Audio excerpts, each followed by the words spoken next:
Hello, everybody, and welcome back to the REDX Podcast. My name is Haley Johnson. I am the host today. We bring on one of our favorite guests, Dan Elzer. If you have watched the podcast before, you know who he is. He's from the Training Academy. He is one of the best trainers, coaches out there. And today we talk about his outlines for 4 scripts: his sphere of influence, expired, for sale by owner, and then just when you're out and about in public script.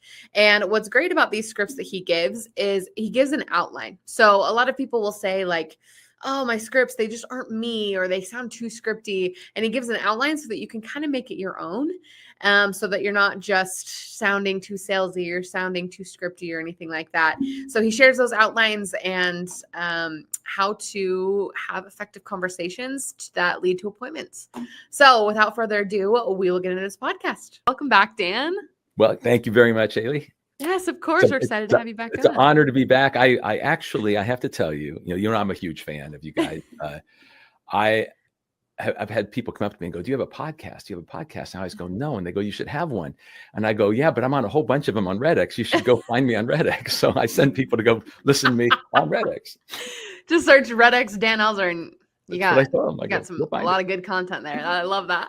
That's awesome. Well, of course, we brought you back on because we love having you on, Dan. You bring so much value to our audience, and today is no different, of course.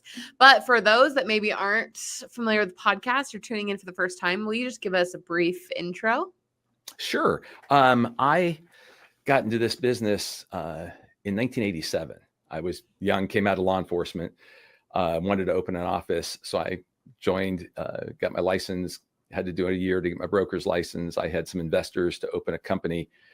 14 months after getting in, I opened up a real estate company. We ended up building that, or I built that, and we sold it about a little over 10 years later. From there, I started doing consulting with companies in real estate and content development and executive coaching. And that has stuck for the last 26 years now in me traveling. I've got clients all over the world. And one thing I do share just real quickly on the front end, the first 2 years of doing this job, I almost went bankrupt. And I always tell people I almost went bankrupt because I didn't master the trade. I kind of knew it. I didn't master it. And if you don't put the time and effort into this business, like you did any other business you were in, you can get by, but it's not fun. And as soon as I realized I'm not treating this the same way I treated when I worked for others, when I had a boss, and when I put the same effort into real estate, I've been in this world for a long, long time, and it's been the greatest thing that ever happened. Wow. I love that. That's such a great sentiment. Today, of course, Dan, the biggest thing that we get from agents that use REDX or who are prospecting are like, what are the best scripts? What's the golden script? What do I say to expireds to really convert them? Like, what do I, for sale by owners, all this stuff. And we have tons of content around scripts just because like so many people ask about them.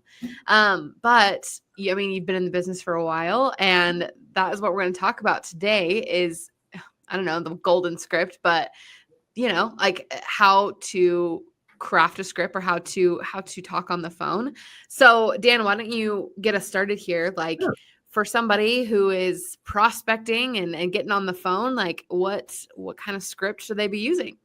I'll give you a couple front end mindset things. One thing, Haley, that we've learned, or I've learned as a trainer and coach all these years is if you want to go prospect and you want to be good at it, the first thing you have to master is your listing presentation. You have to know that if you get the opportunity to walk into a seller's home, that you are the doctor, they're the patient, you know how to control it, you know how to find out their needs, discover their pain points, and then solve problems and close for the listing. Yeah. Once you have confidence that given an appointment, you've got a very high probability that that's your listing, that changes your mindset for prospecting. Because now it's not, I hope I can get an appointment someday. Now it's, if I get an appointment, I got a listing. So the first thing I would share with everybody out there is make sure that you're mastering the actual craft of presentation and really know your winning differences coming in the door and how to discover needs. So that would be number one. I think we have a podcast where we go into listing presentations with you. So I'll find that and I'll link it down below if people want to go watch that one. Second thing is getting clarity on what scripts really are. So when I'm up on stage, at an event or a franchise event or whatever, and we're talking about this kind of stuff, I always ask people, what's your favorite actor or actress? Someone throws out a name, Tom Cruise, and I go, okay, Tom Cruise. Let's take Maverick. How good was he in that? Oh, he was amazing. I said, now this is the second time in a Top Gun program. How much do you feel he's really Maverick? And everybody's like, God, yes. It's like, that's how I see him. I said, well, what is he doing in that movie, literally? And then they go, reading a script.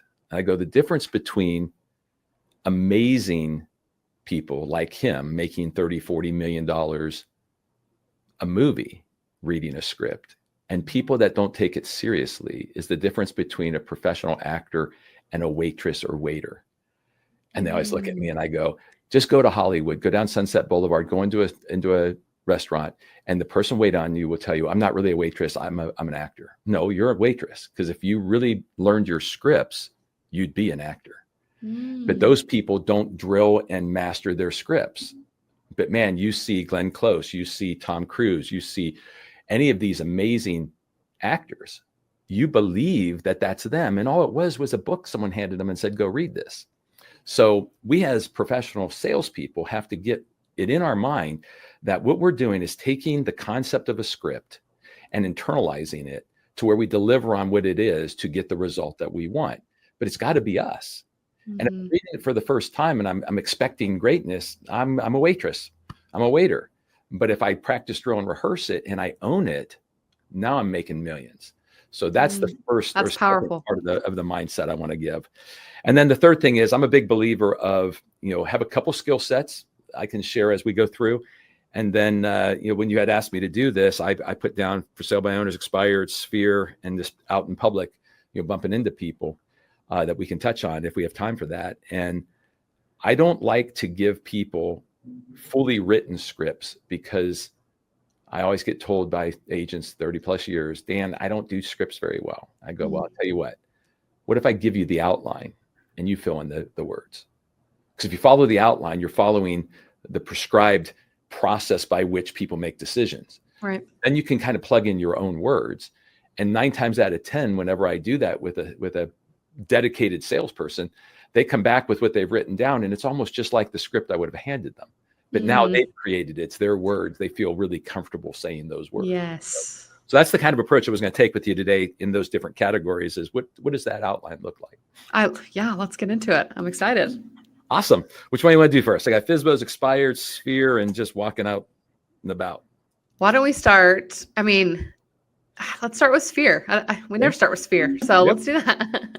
So sphere of influence, everybody knows if you've been to any training in real estate that you're supposed to contact your sphere minimum once a quarter and have a live conversation. Right.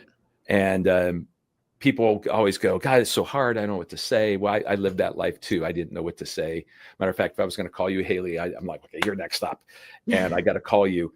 And so I'd dream up some reason that I was calling you because I bumped into someone and I thought about you. So I was just reaching out and I always go, guys, that's such a stressful moment to try to come up with a good reason to pick up the darn phone. So I said, if we just follow a simple process and understand the number one complaint of past customers of real estate agents is they don't follow up. You were like my best friend until you got paid and then I never heard from you. So the complaint always in surveys is they don't follow up. So I long time ago figured that out for myself in my business and then in my company and then the people that I've trained. The goal on the sphere call is you're following up. So here's the outline. I always go, you start with identify them. That's part 1. Identify yourself. That's part 2. Share the reason why. Catch up, short catch up. Then ask for help. And there's 2 questions. And then if there's needs, close. So for instance, if I call, somebody, ring and say, I'm calling Judy. She answers, say, hey, Judy. She goes, hey. I go, hey, it's Dan from ABC Realty. So I've identified myself. Share the why. Well, the why would be, hey, Judy, I've just been reaching out to my past clients, doing my job, following up. How have you been? Now, when I get an agent confident enough to say that, they'll come back to me and go, Dan, that sounded too simplistic, but I did it. And the person actually thanked me for following up. And then that made the rest of the conversation so much easier. So share the why, little time catching up. Oh, I had a baby. Congratulations, And then they usually ask, how's the market or something? I'll share a little bit about that. Then I'll say, you know what? Maybe you can help me out. And I always say pause at that point, because then they'll say, oh, how? What can I do for you? Well, we've got so many people still looking for a special home. Inventories have been down. And I was just wondering, who do you know in your circle of friends that might be thinking of selling? Now I've just asked the open-ended, who do you know? Mm-hmm. They give me, they know someone or they don't, no big deal. As soon as we're done there, hey, before I go, can I just ask you one more question? Sure. And that is the second question. Hey, when is your next real estate need? And they're going to think about, are they buying a house, an investment, a piece of property, selling something? One of the mistakes I think other scripts have is we'll ask, when are you selling your home? And that limits the person's brain to think about only their home. I want them to think about any possible real estate transaction they might be thinking of. And then when I get to the end of that, if a need comes out, then I have to have closing technique. I got to go straight to an appointment. Hey, I'll tell you what, why don't we meet for a cup of coffee? Why don't I come over? Why don't you come into the office? What is my point of meet for that close to occur to forward the transaction? And then you close. So ID them, ID you, share your why, catch up, ask for help. And then that's the two questions. Who do you know in your circle? And hey, before I go, can I ask one more? Sure. When is your next needs in real estate? And if you just did that, your life you'd make a fortune if you just called all your people and did that. I mean, the follow-up for real estate agents is a struggle. I was thinking, because sphere of influence, I hear from agents all the time, like, I don't want to sound too salesy. I don't want to have commission breath. I don't want people to think, it's my friends and family. But like, I like your opener. I like that it's simple, and you're like, hey, I'm just trying to catch up. Like, let's talk. And then you end with a question. And I think it's simple, and it's something that also you can tailor to yourself, like the outline that you shared, to make it more personal for who you're talking to, whether it's your brother, whether it's your aunt, whether it's a friend, something like that. I like that it's a little customizable. So I like it. And one of the mistakes that you guys will make out there, I'm just going to tell you, is you'll put too much fluff in the first three parts. Literally, I say, hi, hey, it's Dan. Or no, hey, is this Judy? Yeah. Hey, it's Dan with ABC Realty. I was just reaching out to my past customers, doing my job, following up. How have you been? A lot of people want to put fluff in that because they want to create this environment where the person's going to be happy to hear from them. Just follow the script. Follow that part. I'm just doing my job following up. How have you been? And you'll be blown away how they will thank you for following up. They expect us to follow up. Yeah. I've had people back when I was failing go, how come you haven't called me? Like, why do they want to bother you? Well, isn't that your job? I actually had friends say that to me. Isn't that your job to call me? So I'm sitting there going, I'm worried more about this than the people I was going to call. So don't get too deep in those first three bullets in changing them too much. It's you, it's them, it's you, and it's the why. This is why I'm calling.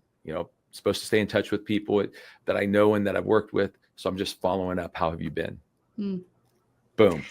Yeah, I was just thinking the agent we used for my house, we moved in 3 years ago, and I haven't heard from her since, actually. Yeah. And it's weird because I say to people, hey, this should be a relationship business, not transactional. Right. How many people are just transactional and no one raises their hand? And I go, so you guys are all relationship. Oh, I'm a relationship person. So I go, and I always tell them, I say, guys, I'm going to make you think when you work with me. So I'll pick someone out of the crowd and I say, hey, then work with me. Sure. Did you sell a house, let's say, last fall? Yes. Just give me a first name. Tom and Susie. Tom and Susie. Fantastic. What kind of house? Oh, it was this, it was this, it was here. I said, and how many times have you been over for dinner? And they go, no. How many times have you dropped by to say hi? No. How many times have you called them? And they go, I don't really do this sphere thing. And I go, then you're transactional. They were only a relationship until you got paid. Yeah. Can you imagine if you did that with all your relationships? Oh my God. 49% of transactions are referred in some way, shape, or form to a friend, an acquaintance, a neighbor. I know Dan, or you should talk to. But if I stop talking to people, they forget me and I don't get that opportunity. So just that one, your sphere and the fact that you stay in touch with them can literally fuel a business. I know top performing agents, that's their only prospecting that they do. Because they follow up. Awesome. Well, let's do for sale by owners. Okay, for sale by owners, from the Training Academy, my company's approach on it for sale by owners, we call it the assistance approach. We're going to come, because for sale by owners didn't put that sign in the yard to turn around and fall over and say, I don't know what I'm doing. So our approach is about lowering their defenses so we can go in and teach them what they should be doing in the sale of their house. If I can get in and teach you, Haley, what you should be doing and you're not doing it, then I create in your mind the stress of I'm doing it wrong. So if I show up and just tell you can't do it, you're going to fail, then I've got defensiveness. So for our FSBO, we call them, identify them, and we identify them by, are you the person with the house for sale? We don't want to identify them by name. Identifying them by name is something a real estate agent would do. So on the front end, I'm being a little coy by going, hey, are you the person with the house for sale on Jonathan Place? Yes. Second one, determine if they still have a need. And that's to make sure it's still available. Is the home still available? Yes, it is. Now, you know two things. You're talking to the owner and the home is available. Third bullet point, identify yourself. This is Dan with ABC Realty. And now comes technique. The next three dots, the next three bullets, you cannot pause. They have to be a continuous a continuous sentence from you to the end. So I've got identify yourself, make your offer, and close for the appointment. If I pause in there, they can gain control on me. So if I go, well, this is Dan with ABC Realty, and I pause, look, man, we know what we're doing. I don't want, boom, I'm in trouble. But if I go, this is Dan with ABC Realty, no pause, what I'd like to do is I've put together a program that helps for sale by owners sell on their own. If I end there, I still might get resistance. But if I go on to the third, the alternative choice close, it's, hey, this is Dan with ABC Realty. I was calling because I put together a program to help for sale by owners sell their home on their own without an agent. Would you have some time this evening or this weekend to go over it? If I don't pause, if I follow the skill sets from who I am through asking to come over, then you will get more yeses. If I pause between those, you will get resistance. And again, if they don't hear that I'm not trying to list their house, I'm just trying to come over and show them how to do it, there are people that will let you through the, in the house. I did that. That was one of my favorite ones.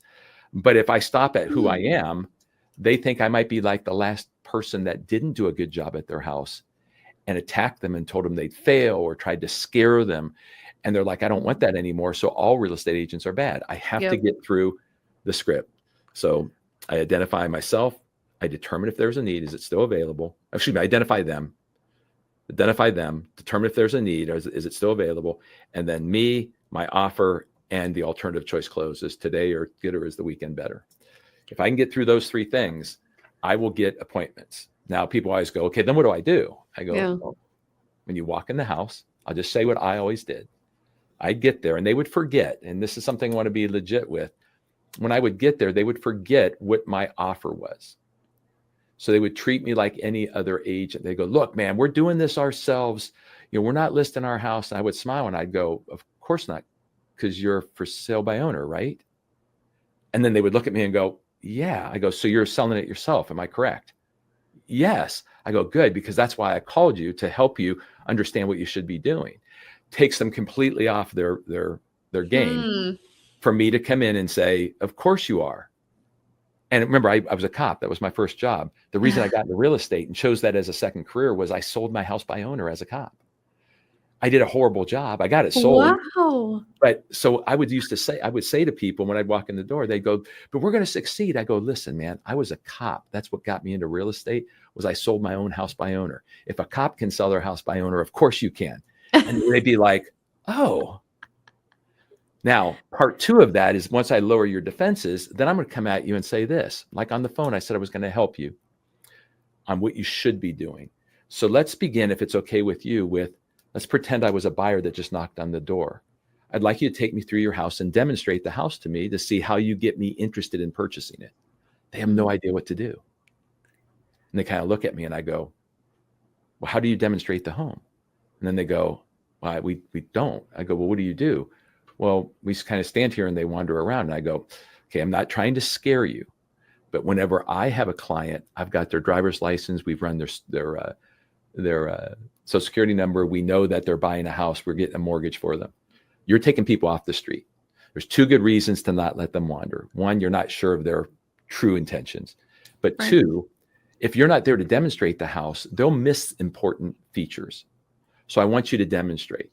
So then they're like, oh, and I go, may I show you how? And they always go, yes. Then I walk them through and use my selling skills as if they were the buyer and demonstrate their own home to them. Now, when I leave, Haley, the next knock on the door, they're like, okay, we're going to do that. They bomb at it. And I always look at agents, I go, you bomb at it as I teach you this stuff. You know they're going to bomb. Yep. But here's the caveat. Everything that I bring to them, everything I do like that and then leave, when they try it and fail, two good things happen. One, they no longer think they're doing it right. And two, they know Dan knows how to do it. Mm-hmm. I didn't have to make a listing presentation. I demonstrated I know what I was doing. So as they start to lose confidence in themselves, they know one person that knows exactly what should be done, and that's me.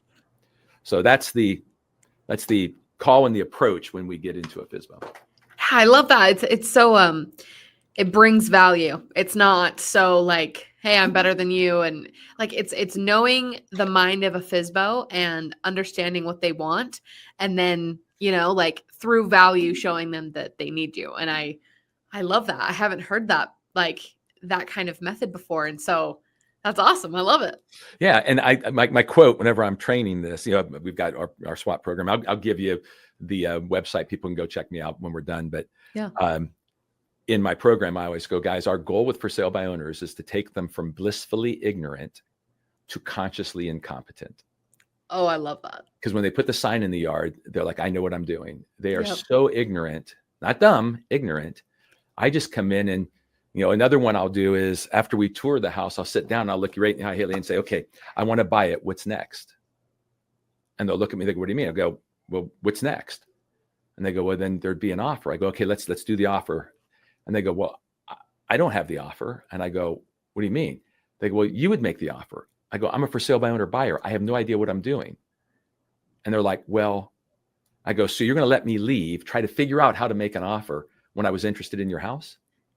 And then they're like, well, what should I do? I said, you should hire an attorney to draft you an amazing contract that you know how to fill out. So when someone says that, you're ready to go. Then they're like, well, I'm not going to hire an attorney. Mm-hmm. And then all of a sudden they're like, do you do these types of things? And I go, may I share with you how I would handle the sale of your house? I never say yes. I go, may I share with you? Then I go right back to that listing presentation.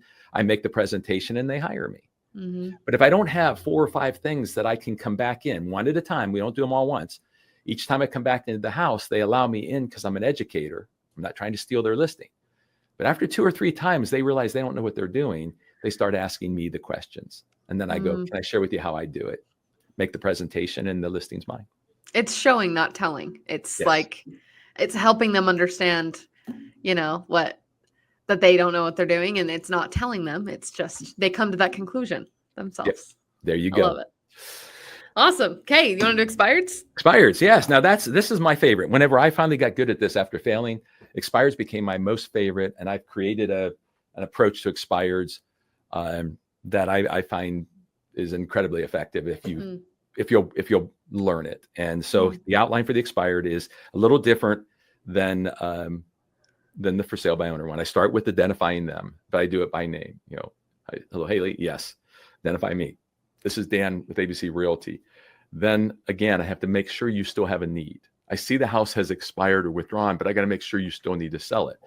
So then my question there has to be to determine if you still want to sell.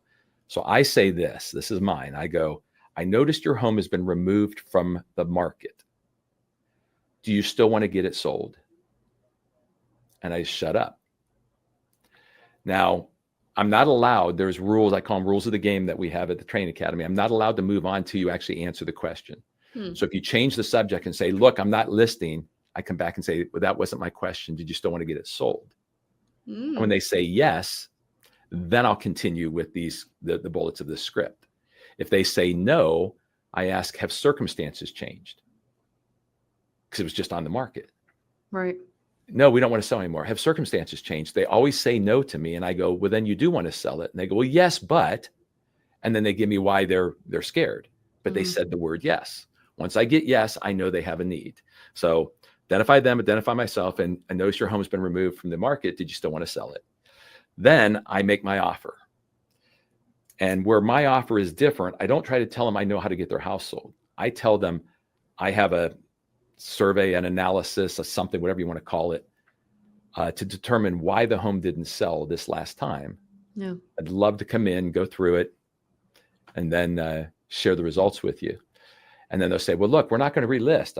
I understand that, but do you want to know why it didn't sell? Well, yes. Well, that's what this is going to do. I'll walk away after I tell you if you don't want to list it. It gets me in the house, and 9 out of 10 times once I get in that house, it's mine. So, identify them, identify yourself, determine that need, make sure you get a yes. And then my offer is to come in and basically do an analysis of why it didn't sell. And I'll share that with them. The cool thing, if you write your analysis right, you write your analysis how you handle a listing. First you do this, then you do this. So I just asked, did they do this? How have they done this? What did they do here? Yeah. As they say no, then they usually say, is that something they should have done? I go right back to, hey, would you like to see how I would have handled the sale? Mm-hmm. Then I turn around and present that answers everything I was asking. And they're like, wow, my other agent didn't do that. And boom, like I said, 9 out of 10 times I'll take the listing.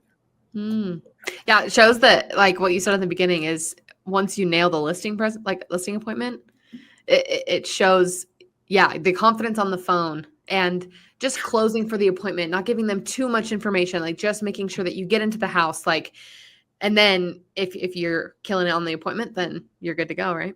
You got it. And that's the thing, is the confidence that you just said. That gives me the desire to find a way to just get the appointment. When I don't know what I'm doing in the house, or I have fear of being in the house, I'll overbuild rapport. I'll try to half list the house on the phone. And that gets me hung up on more than anything else. The phone's to get the appointment, not to present. The presentation happens in person. Yep. And in person, it's a relationship business. Like, people like face-to-face contact. It's a better sell than trying to do it on the phone. There you go. Love it. All right. Well, I think we have time for the last one. Okay. The last one is, and this can just be because I'm in public. If I'm wearing any kind of identifier that I'm in real estate, a golf shirt, a pin, a name badge, something. And this should be purposeful. This shouldn't be just because you're out wandering around shopping one day. This should be, I'm going to go immerse myself in the market, 1 hour a day, 5 days a week. Mm-hmm. I actually have, I'm sure you got a podcast on this, my 1-5-48. If I do 1 hour a day, 5 days a week, 48 weeks a year, and my only goal is to find one person to talk to, I end up talking to 240 people through the year. If you can't make a living off of talking to 240 new people, then you're not trying. I love that. And so that one's really easy, because whenever they see that you're in real estate, 9 times out of 10, they ask, how is the market? Mm-hmm. Hey, so you're in real estate. Hey, how are things going? Or they'll inquire about something they heard. What about interest rates? What about this? Mm-hmm. So as soon as they ask that, we give them just a little bit of information. I'll go, what, the market's been amazing. Rates, I believe, are coming down. And then what I want to do is come back with part 2 and ask for help. So I might go, the market is amazing. There's really a lot of good things happening right now. Something, if you don't mind, you might be able to give me a hand here. Can you help me out with something possibly? I'll ask them to help me. Mm-hmm. And they say, yes. What do you need? I go, well, we've got so many people trying to buy here. We just don't have the inventory that we're looking for. And I go right back to the sphere call. Who do you know in your sphere that's thinking of selling? And then I do the same second question. Hey, it's great meeting you. By the way, when's your next real estate needs? And then I step away. Now, people always go, should I get their information? I always go, if you want them in your sphere, get their information. But if you're not going to work your sphere, you're fooling yourself to get their information. That's true. Let's not fool ourselves. If you're going to work a sphere, get their information. But if you're just going to go stick it in your drawer and never do anything with it, you're better off not having it. I like that. I think a theme with these is it's pretty simple. It's not overcomplicated. You're not trying to like you said, there's not a bunch of fluff. It's really just getting to, uncovering their needs. And then, that's like, and then the other thing is, everybody out there, any one of the bullet points that doesn't go right, you have my permission just to say, see ya. Yep. There is no reason And that would be 70s and 80s thinking. If someone doesn't have a need for a service, you are just creating a bad relationship trying to continue to talk about it. So if I get to my second or third bullet and they have no need, I'm going to transition right into the weather and, what just happened, or share, I just came back from, I don't know about if you like animals. I just came back from Africa. I'm just going to turn it into a conversation that I'll walk away from. Nothing requires me to get to the end of a script every time I engage somebody. I should be smart enough to know whether or not the need exists to follow the script, not follow the script blindly and hope it works. Oh, I like that. That's a good point. I love it. Well, we're out of time here. Dan, this was awesome. Do you have any last thoughts about scripts, your outlines, things like that? And then tell us where people can find you. Practice, drill, and rehearse. It is, it's the one thing we don't do. Every other professional does, doctors, athletes, they practice their trade, on cadavers or in simulators if they're a pilot, but we'll go out there and practice on the public. So don't practice on the public. Practice in the mirror, talk to your cat, your dog, find a way to get where you've mastered, like Tom Cruise masters his scripts. Once you've got them mastered, you're going to be great. If you want to check out us more, if you go to Training Academy, letter U, all one word, trainingacademyu.com. You'll see freebie stuff that we have there. We probably got links to some of our podcasts that we've done, and then any of the other content and leadership stuff that I do is all in there. Perfect. Yes. We'll have all of that linked below also, just for easy access to all of Dan's stuff. Dan, thank you again for coming on. You're just one of our greatest guests on our podcast. We really appreciate the value that you bring for our audience. And thanks everybody for tuning in. Of course, we will see everybody same time, same place next week. Bye-bye. See ya.